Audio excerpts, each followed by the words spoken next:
संचारको सञ्जालकी जाल। नेपालको पहाड तरा हिमाल हरेक भूगोलमा कुनामा अहिले मोबाइलको घण्टी गुन्जिएको छ। टावर पुगेका छन्, इन्टरनेट खुलेको छ, फेसबुक, टिकटक, युट्युब हाम्रा हातको औँलामा छ। तर यही संचारले कसैलाई जीवन दिएको छ भने कसैको जीवन लिएको छ। सुन साथी, आज तिमीलाई म एउटा प्रश्न सोध्न चाहन्छु। के तिमी संचार प्रयोग गर्दैछौ कि संचारले तिमीलाई प्रयोग गरिरहेको छ? स्मार्टफोन, इन्टरनेट, फेसबुक, टिकटक यी तिमीलाई स्मार्ट बनाउने साधन हुन्, तर तिमी त दिन रात यी साधनमा हराइरहेको छौ। त्यसैले सोच, तिमी चलाउँदै छौ कि तिमीलाई चलाउँदैछ? गाउँका किशोरहरू अब हल्लो होइन फोन समाउँछन्, खेतको गाईगोरु होइन गेमको कार चलाउँछन्, आमा बुवालाई सान्त्वना होइन बिजी भन्ने जवाब दिन्छ। आज इन्टरनेट हरेक हातमा छ, तर हातमा इन्टरनेट हुनुले मात्र जीवनको विकास हुन्छ त? जुन साधनले तिमीलाई सफल बनाउनु पर्थ्यो त्यही साधनले तिमीलाई लैलैमा पुर्याइरहेको छ।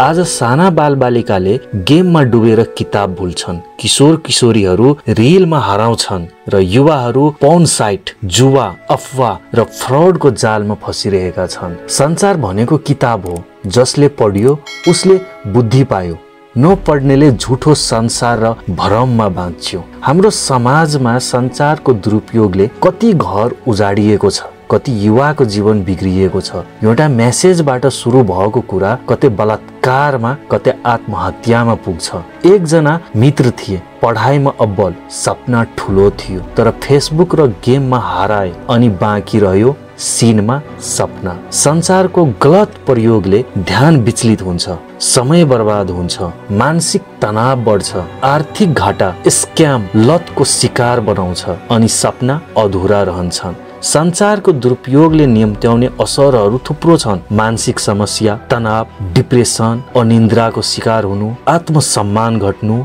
सम्बन्धमा दरार आउनु, गलत साथी, अनैतिक सम्बन्धहरू, घरमा दूरी बढ्नु, शैक्षिक गिरावट, ध्यान केन्द्रित हुन नसक्नु, झुठो ज्ञानमा भर पर्ने बानी, आर्थिक क्षति, सट्टा, अनलाइन गेममा पैसा खर्च, काममा आलस्य। तिमी जब एकपटक डोपामिन पाउँछौ, फेसबुक को लाइक, टिकटक को भ्यू, गेम को जीत, तिमी फेरि त्यही खोज्न थाल्छौ। त्यस्तो बानी नशा जस्तै हो, थाहा हुँदा हुँदै पनि छोड्न सक्दैनौ। डिजिटल डाइट अपनाऊ, दिनमा 1-2 घण्टा समय सीमित गर। टाइम ट्र्याकिङ एप प्रयोग गर। कुन एपमा कति समय गयो बुझ्न सजिलो हुन्छ। राति सुत्नु अघि फोन बन्द गर। निन्द्रा राम्रो हुन्छ, मन शान्त हुन्छ। रचनात्मक च्यानलहरू सब्स्क्राइब गर जहाँ केही सिक्न पाइन्छ।